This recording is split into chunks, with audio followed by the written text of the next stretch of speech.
Okay, welcome to the live podcast of Lauren Legacy of Sisters. This is, if for those who are just listening, this is a podcast that I do with my girls so that each week we can talk about topics that you all may be experiencing and we can just have an open discussion where, no one knows your personal business, knows what you're going on, what is going on with you, and you can just express yourself in a safe place.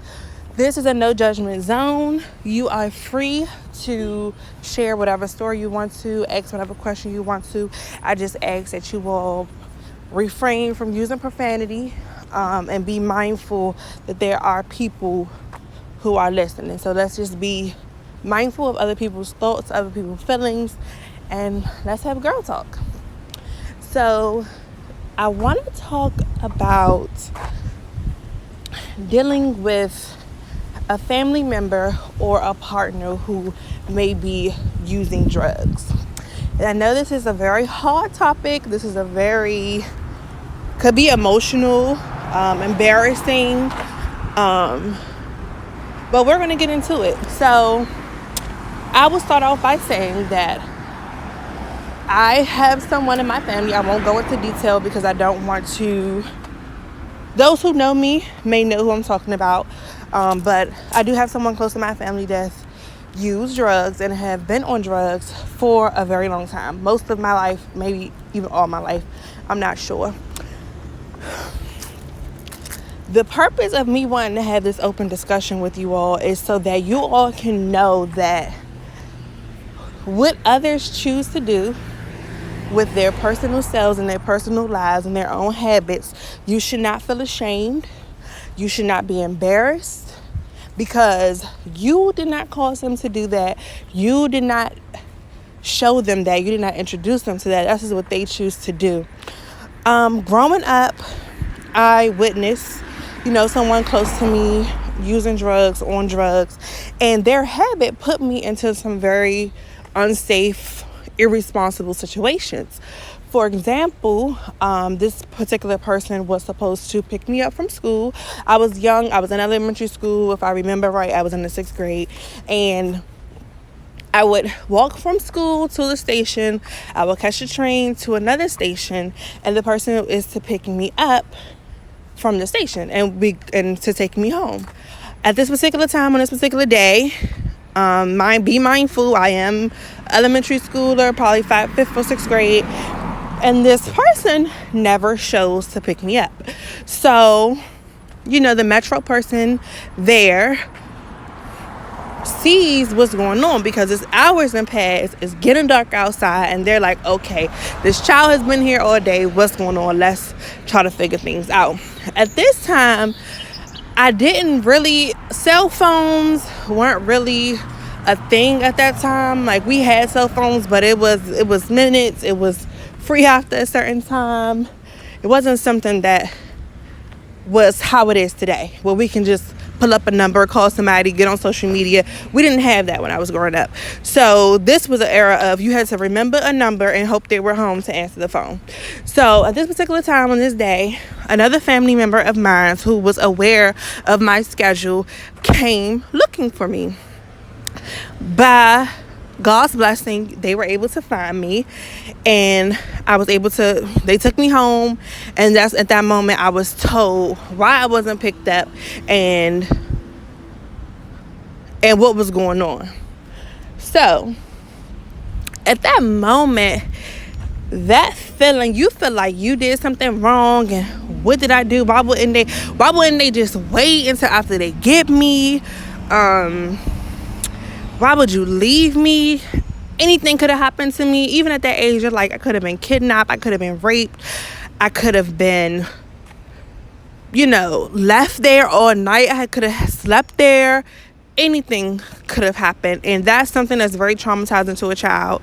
And to know that a person just made a self-conscious, selfish decision to feed their needs than to do what they needed to do. So it makes you feel like, the person doesn't love you, you're not that important, and it sends you into a very angry state.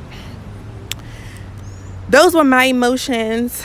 It's something that I remember very clear even at the age of 25. It's something that I can never forget. I forgave the person a long time ago, but it's something that I could never forget, ever forget. And I wanted to share that story because it's something that a lot of people deal with, even on a daily basis, on a constant basis, where they have somebody in their life that, have a habit and do drugs or are alcoholics, and the children of the situation suffer, and a lot of times they don't know the detriment that it does to you as a kid. If there's anybody that have a family member, have somebody close to them who've witnessed someone you love do drugs or anything in that manner, I just want to tell you that don't blame yourself. Forgive that person. Understand that they are not in the state of mind that you are in, that they have internal things that they are battling, and that is nothing that you could have done, you could have said, that would change them until they're ready to change. And as well as, don't blame yourself for being in whatever situation that their circumstances may put you in. I'm here for anybody that wants to talk about it, that wants to express what they're going through, if they're dealing with that, or if they have dealt with that. How can they move forward? How can they forgive this person? How can they help this person? I'm all open to that, because that is something that I battled with for a long time. I blame myself, and I would get so emotional that this person chose drugs over me. You know what I mean? And it was a hard battle to face, because I had to understand that I had nothing to do with that. And that a person can only change when they are willing and ready to change. We cannot change anybody that does not want to be changed. And I think that's a very important thing that we all have to come to grips with when we have parents or aunties and uncles and little sister and little brother. If they're battling, whether it's mental problems, whether it's drugs, whether it's alcohol, whether it's health problems, people that's overweight, until they decide for themselves that they want better for themselves, you cannot stress what you cannot change. And I'm a big advocate on that. I had to learn to let go, and some people say let go and let God, and I say let go and let the universe. Let them, of course, always be there for them, always have an open mind, open heart, open ear for them. Just try not to get caught up in people's situations, because in the end, if their heart isn't in it, if they're not mentally ready, then it means you or that person no justice and no good. It means nothing. Is so. And when I say when a person is ready, and I say this from experience, that I've had this person that's close to me been sent to rehabs, been sent to programs. They have left their family for months at a time, haven't talked to their family for months at a time, and still that was not enough for them. And when I say not enough for them, that just means that at that time and at that moment, they just weren't ready to make that change. And you have to be okay with that. You have to love a person from a distance. You have to understand where they're coming from and just love them from a distance, And I just say that I know a lot of people who have people in their lives that are battling things, and we want to help them so bad, and sometimes we get frustrated, and sometimes we get angry with them. But that's not the way that for our own sake, for your own sanity, you have to let go and let God and let the universe work its magic. And that's just how it has to be. Also, I want to say, if you yourself is battling with drugs or alcohol, you have to be ready to make that change. It's programs out here.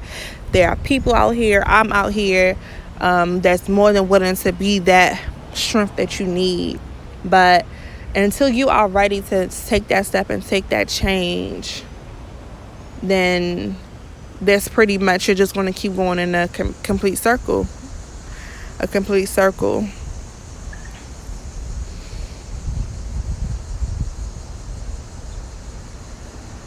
Also, I think